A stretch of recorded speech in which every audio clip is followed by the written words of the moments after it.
How you doing? What's up, y'all? This is me, Emmanuel, Taliana's boyfriend. This is our first YouTube video, guys. Kind of shy and nervous, but it's eventually gonna happen. It was gonna happen, we just here today to talk about what happened to me. What is it? 4 years ago? Yeah, 4 years ago. On July 2nd, 2017, at 2:02 a.m. No, I got shot back in 2017, July 2nd, actually. I got shot, got beat, was in a coma for 4 months, and I was in a coma, and when I was in a coma for 3.5 months, I was getting restrained. I'm getting restrained by myself because I will constantly wake up and want to pull the tubes out. That's why I got the hole in my neck. I will constantly want to pull the tubes out, the oxygen tubes, the I don't know what it's called, the tube in your mouth, and that's where they had to put the tube in my mouth, in my nose, in my throat. A lot of people say that death is somewhere you want to go. It's really not. You never want to be dead, but the day you die, you really die. I had an encounter with death, God, Satan.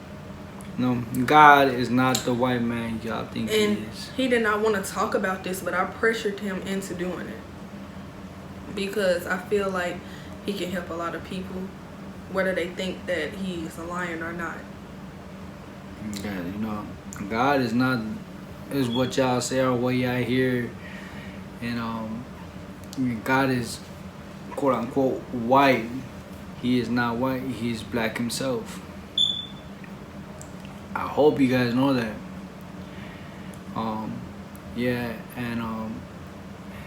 God was telling me if I wanted to join his side, then Satan was telling me if I wanted to join his side. And they was going to war at it for real because I'm a good guy. I was at a young age. I wasn't a good guy. I was young, reckless, and dumb. I was always outside. I had a home, but I didn't have a home. I had parents, but I didn't have parents. I was just a regular street kid. I did whatever I could to get my money up. I tried to do what I did. I loved taking drugs. I loved it. I loved popping Zans. I loved popping flats. I loved popping Addies. I loved it all. I loved smoking. I loved drinking. I loved it all. But then I got into my encounters with God and Satan, and Satan told me that if I were to become one of his soldiers,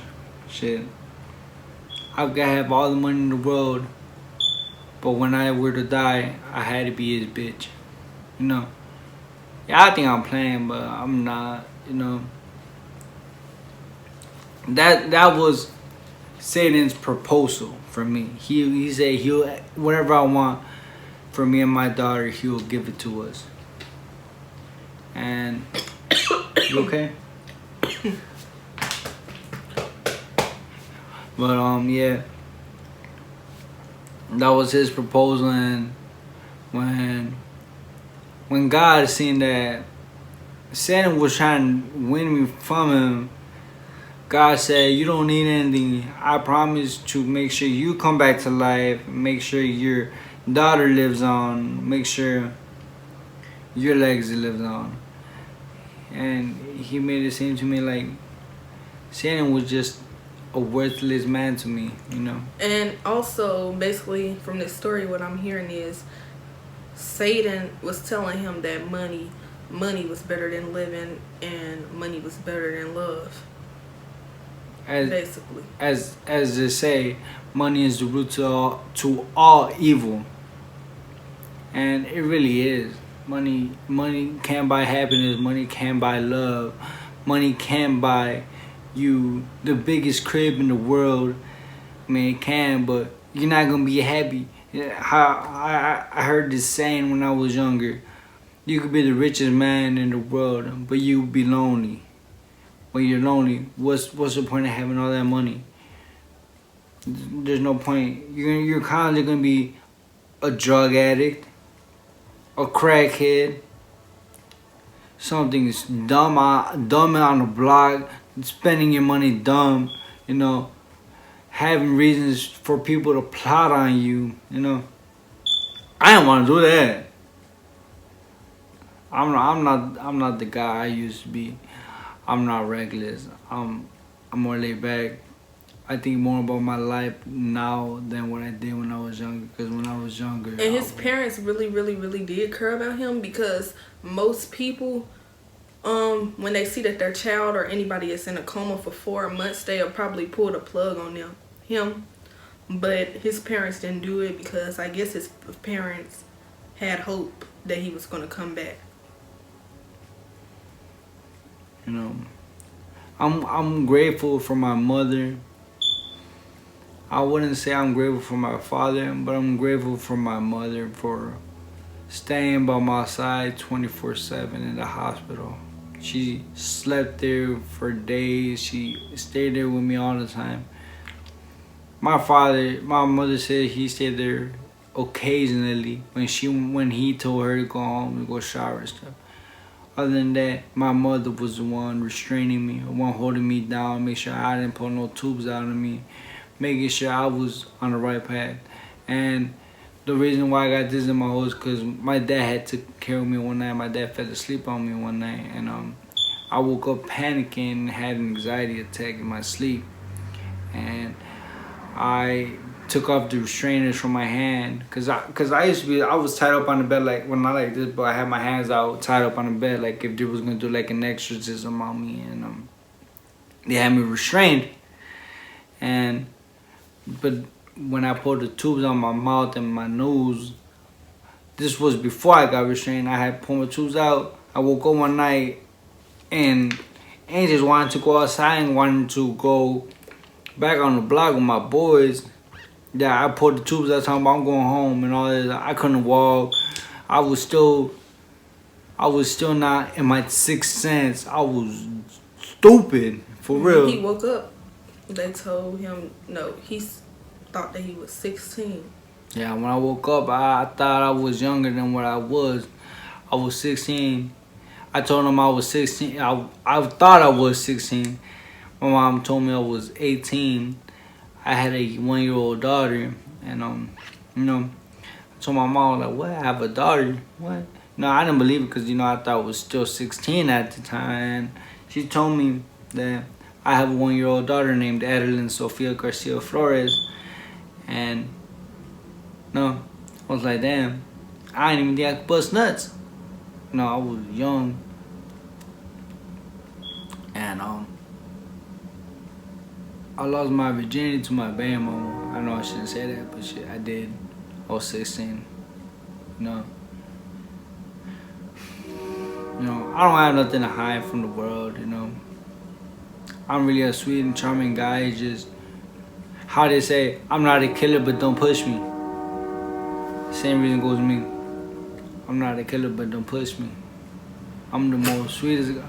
It's not funny. I'm laughing at what you said. I'm serious though. Like, people think that I take life as a joke. I really don't.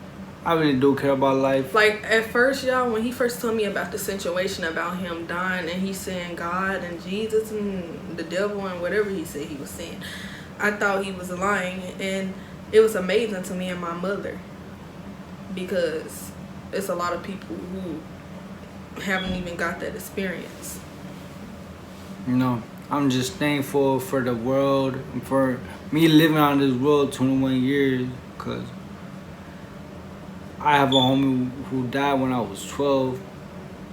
I had a niece who died when I was 18. No, when I was 16. 17. Rest in peace, Natalie. Rest in peace, Angel. I had a nephew that passed away. I had a lot of people that passed away. I had my grandparents, my father's parents, my mother's father died. It's a lot of pain that I had to. So basically, Emmanuel, explain to them, like, when you saw Jesus and stuff, like, how did he look to you, and how did the devil look to you? Well, God, like I said earlier, he's black. He is not white. Don't let the white man tell you lies. He is not white. He is black. And Satan, shit, that nigga was on fire, for real. You know, red, fire, red. You know.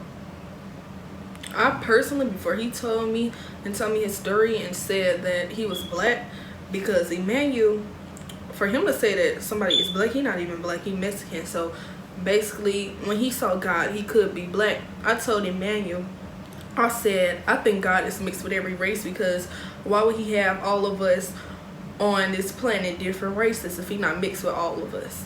That's what I told Emmanuel. But I don't know, because I never died and came back, and I don't know because I was never in the predicament that Emmanuel was in. So I wanted to know more about his story, but he only told me a little bit about his story. I guess he didn't want to dig deep inside of his story. Maybe he might be scared. I don't know. Who knows what God told him at that moment. Maybe God told him probably not to talk too much about it, the situation.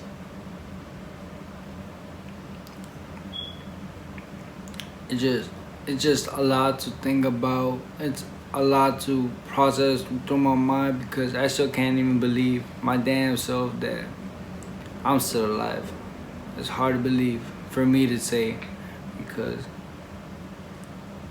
no one knows if I could have came back off that table, or if I would have died on the table, you know. He told me immediately after he got shot, when he was on the ground, when he got shot, that's when he saw God and the devil on his shoulders. It wasn't. No. What I told you was I had got shot. I got shot 4 times, and then some people, my opposition, got up to me and started beating my ass because I was in opposition to them. To beat my ass, left me unconscious, hit me with a blunt object, and left me for dead. My homies left me for dead. That's the reason why I got shot and beat. You feel me? That's the reason why I changed my life, and I don't want to go back to the old lifestyle that I used to live, because motherfuckers say they gonna ride for you, but when it comes down to the moment, they freeze up and ride off. I might have been a jackass and ran off and stuff like that, but at the same time, no one should leave a man behind in someone else's neighborhood that's not their neighborhood. You know? To me, it's just fucking crazy for me to even come back and to talk about this. Like, I told my girlfriend, I told people on TikTok, I told people on Facebook. On Instagram. Huh? On Instagram, I told people. And I told her, I told people that I'm not just anybody. I'm a walking testimony, because a lot of people will say that they've done the stuff and everything, but not a lot of people don't come back to life for real. A lot of people say they do, but they really don't. Or they come back for life. They come back to life and stay alive for a few years, and then they get wiped off the map. You know, I don't look at that like that, because I hopefully I make it to the day I make it 100 for real, because I like to be 100, so I want to die when I'm 100. And over the past years, I'm starting to get right with God myself, because I just feel like the more you show God that you love him, and the more you get right with him, the more he will take care of you. Because my granddad, as an example, he died November 1st in the hospital after living 89 years, which is a blessing. And he has saw so much and taught me so much. He was almost a slave, and he told me back when he was alive, he told me that he had to go with his master because he picked cotton. He had to go with them, and his master told him that he had a pretty young white girl in the back for him, but his master was trying to set him up the whole time. And my granddad, by him being smart, he jumped out of the moving truck. And ever since then, when he jumped out of the moving truck, they sent him to East St. Louis. And he was protected. And he always told me, whenever you feel like you're doing bad, like whenever you feel like your health is doing bad, you go to the hospital. But when God is ready for you, He gonna come get you. He gonna come get you. And you can't run from it. Yeah, you can't run from it, and how do I say? You can't run from it, and you can't hide from it, because death comes in a million ways. You could die from a slip and fall. You could die from acid. You could die from anything. Heart attack. You could die from a lot of stuff, you know. You know, when I was in a coma and shit, I didn't even think I was gonna come back. I didn't even know I was in a coma, you know. But the only reason I knew is because my mom used to whisper in my ear and tell me that I was asleep. I was in a deep sleep, and that's why I believe that it's a second life, and so do Emmanuel believe that it's a second life, because like he said, when he saw God on his shoulder and the devil on his shoulder and he thought he was asleep, he was actually up in that second life talking to God and the devil. And he didn't even know it. He thought, did you think that you were still alive, or you thought you was dead? Or you didn't know at all where you was? I didn't know where I was. Like when I was in the hospital, I seen my body come out my body, you know, my ghost spirit come out of me, and it just hit me to see my own body. For me to see my own body, I was right in front of it. Right, so basically, your soul had left out of you, but your body was still on the hospital bed, basically. My spirit left my body, but my body was there, you know. And that's how all people be when they die. They spirit leave, but their body still be there. So basically what Emmanuel is trying to say, that he was dead for 4 months. And his body was just laying right there in the bed. But God wasn't ready for him, so God brought him back to earth. When his mother could have pulled the plug, and I feel like his mother is a very strong lady and really care about her son, to not pull the plug after 4 months, because somebody would have been and pulled the plug. Or the hospital might do it. Or the hospital might tell you that it's time for you to get the plug. I might get mad at my mom, and I might, as you say, bitch at her, but I don't raise my voice at my mother. You know, if I would ever do that, she'll knock my gums back. I'm not black, but Mexicans and black people, they have a lot of similarities, I'll tell you that much. We get the same ass whoopings. White people don't get ass whoopings. I don't see white people getting I don't see white people getting ass whoopings. I see white people getting good whoopings in the hood. Well, that's in the hood. Yeah, take Alyssa as an example. But yeah, no. I don't think God is white. He's black. I seen him black. Satan was on fire. Satan wasn't honored when he technically is. We are on Satan's playground. If you guys really think about it and put your knowledge to it, we live on Satan's playground. That's all I'm gonna say. We live on Satan's playground. Why do you think God is in the clouds? This is Satan's playground. You know. They say Satan is like underneath. Yeah, but this is his ground. God had the clouds. No. And it's crazy to me because I still can't get past the fact that I'm still here today. And I encourage everybody who is not right with God to get right. to get right with God while you can, because you're gonna wish you would have if you ever be in the same predicament that Emmanuel was in. You're gonna wish you would have, because in that predicament, if you was with God, you can probably still be here, you can be alive. But if you was Satan and you know you a bad person, oh yeah, I gotta tell you this, man. Them hospital bills is not a joke either. Hospital bills are expensive. I still gotta pay hospital bills to this day. Them motherfuckers expensive. and also Emmanuel, let me think. What was I gonna say? Let's see. Did they try to pull the plug on you a couple of times? To be honest with you, I don't know. I would have to ask my mother that question because I don't know. I did, when I was in a coma, I did hear a lot of people having a lot of commotion, a lot of crying. I did hear that. My aunts from everywhere came to see me because a Mexican in the hospital is the same thing as black people. Everybody can come see him. Am I lying to you, babe? Nope. Everybody gonna come see him. No. Everybody came to see me.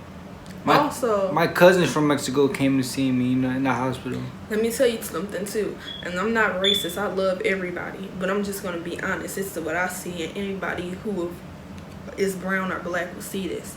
If you have a medical card and you black and or Mexican or any other color than white, they will not serve you as much as they do for people who actually pay for their stuff. Because a medical card, they're paying for it with the government.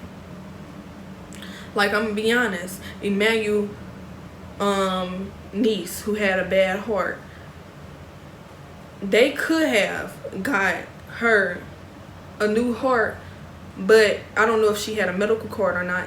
But by her having a medical card, they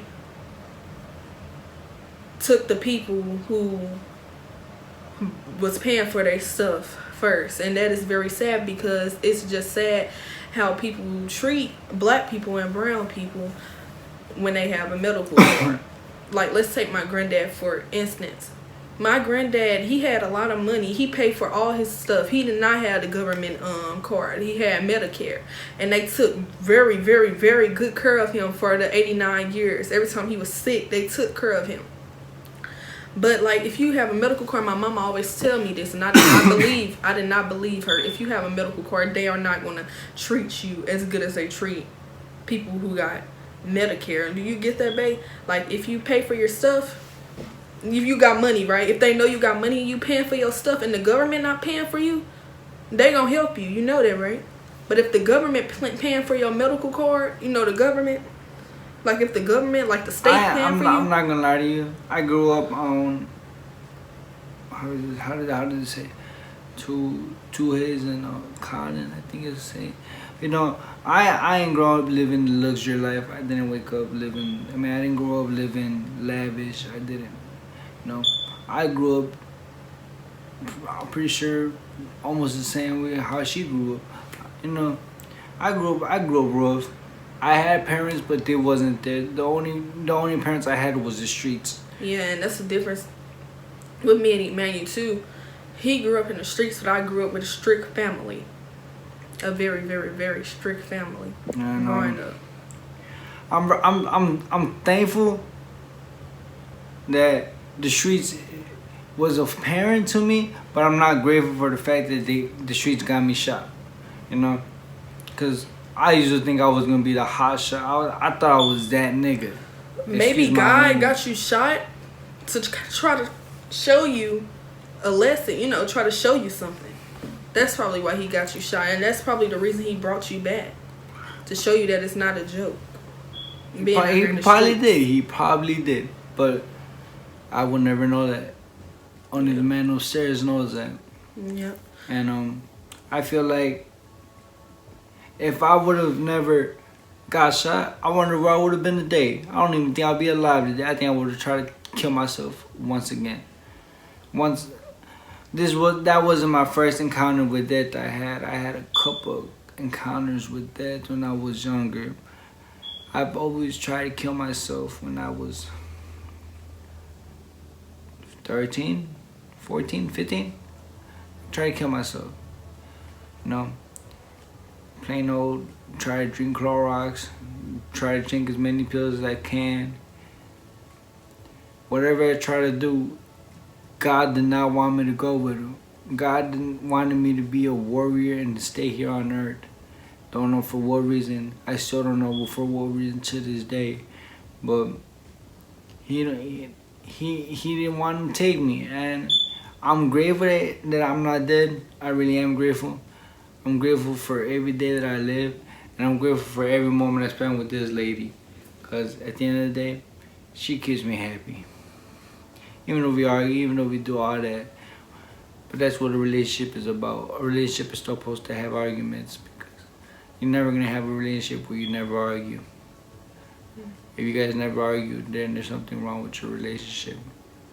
Yeah, but we have talked a lot about the situation, and I just encouraged Emmanuel to tell his story because it's very inspiring for people who are scared to tell their story, because I'm pretty sure a decent amount of people all around the world have actually talked to God, but they don't want to tell people because they're scared.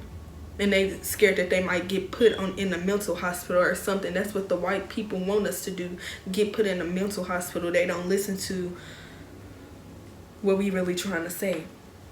But I want to thank Emmanuel for telling his story, and that's our first YouTube video. Make sure y'all like, comment, and subscribe. Share y'all thoughts, and if y'all been through something like this, make sure y'all share y'all thoughts in the comments.